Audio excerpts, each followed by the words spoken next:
Les voy a pedir el favor que se sienten para ver si podemos empezar la sesión. Igualmente. No te lo voy a mandar. Sí, por favor. Yo feliz. Welcome to this seminar. I'm going to conduct this session in English. So,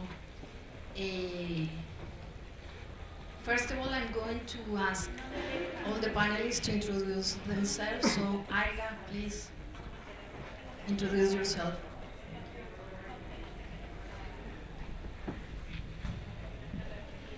Hello. Thank you for giving me the first term. My name is Ayga Nim. I'm the representative of Eurasian Economic Commission. And first of all, only introduce yourself, okay. And then I will start the question. Thank you so much. I'm Carlos Primo Braga. I'm a Brazilian. Nobody's perfect.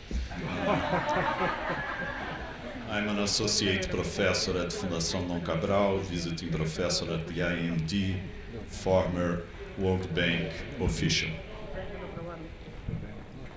Hello, I'm Max Mendejarra, a senior research fellow at the Overseas Development Institute in London. I am from Argentina and I am a product of this university, so don't blame the educational system in Argentina for whatever reason. Thank you. I'm Ricardo Melendez Ortiz. I'm the founder and the head of the International Center for Trade and Sustainable Development in Geneva. And I can't compete with Carlos or with Maxi, only perhaps by saying that I'm permanently jet lagged. Hello, my name is Lucian Cernat. I'm the chief trade economist at the European Commission. And indeed, nobody is perfect, so in order to balance myself, I should mention that I used to work for many years at UNCTAD, so I guess that gives you some credit. Thank you so much. So, we are going to start. The structure of the session will be the following. We are going to ask two questions. I'm going to ask the first one, you are going to answer, and then I pretend to make comments to your enlightened presentations, and then you are going to answer the second question, and then I will open the floor for the public in order to receive comments or questions. So the first question that I would like to ask is, which services do you consider the most important for achieving the goals of 2030 agenda? Ayga, you have the floor.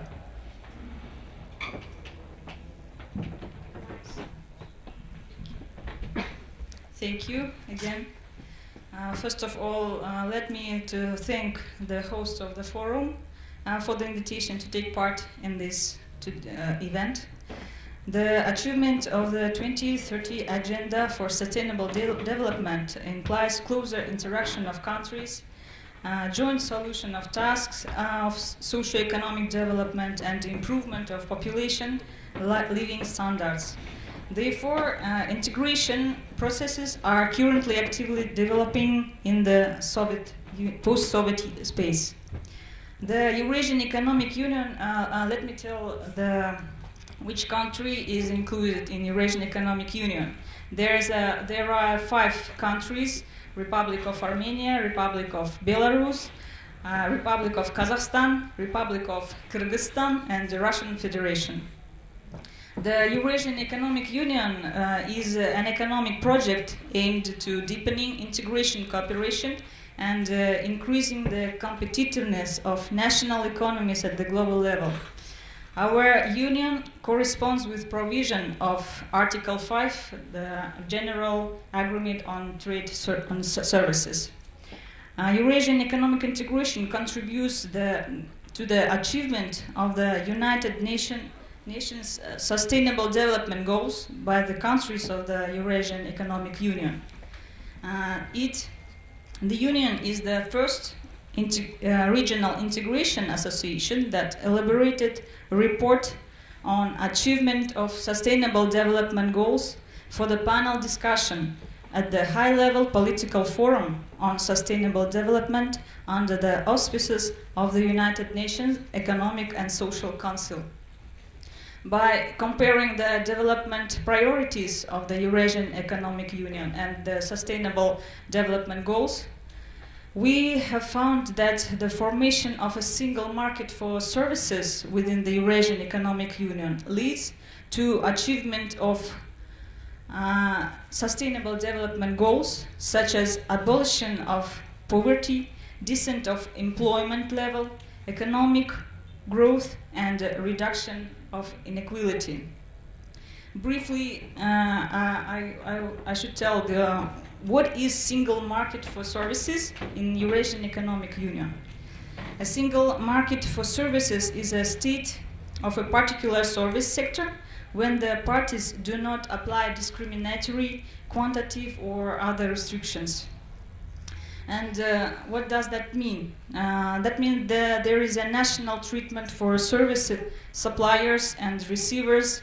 In addition, automatic recognition of permits and qualifications issued in one country in another country of the Union. So the Treaty on the Eurasian Economic Union states that one of the principles of the single market formation is economic needs. It means when priority of services liberalization is carried out in respect of greatest impact on the net cost, competitiveness, and volume of output produced and sold goods on the domestic market of the Union. So currently, the single market includes 49 sectors, which together accounts about 55% of the volume of services produced by the member states in the Eurasian Economic Union. So there are, for example, these sectors include such significant and extensive services as construction works, hotel and catering services, consulting services, services related to real estate and IT services. So I think I answered for the first question that the main thing is that the important services are that carried out in respect of impact on the net cost, competitiveness, and volume of output produced and sold goods in the Union. Okay.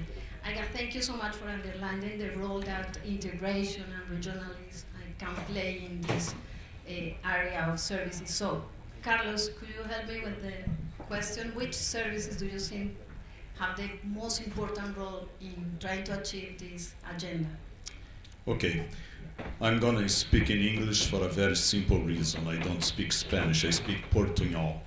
And I had an interesting experience when I was the director for Europe of the World Bank. One of my first trips to Madrid, the government asked to give a speech. And I said, well, I'm going to speak in English. No, you can speak in Portuñol, no problem. And I spoke in Portuñol, it went well. At the end of the speech, I went for dinner with a friend from the Spanish government. This is 2011. And I asked, look, people really understood my Portuñol and said, yes, no, everything was fine.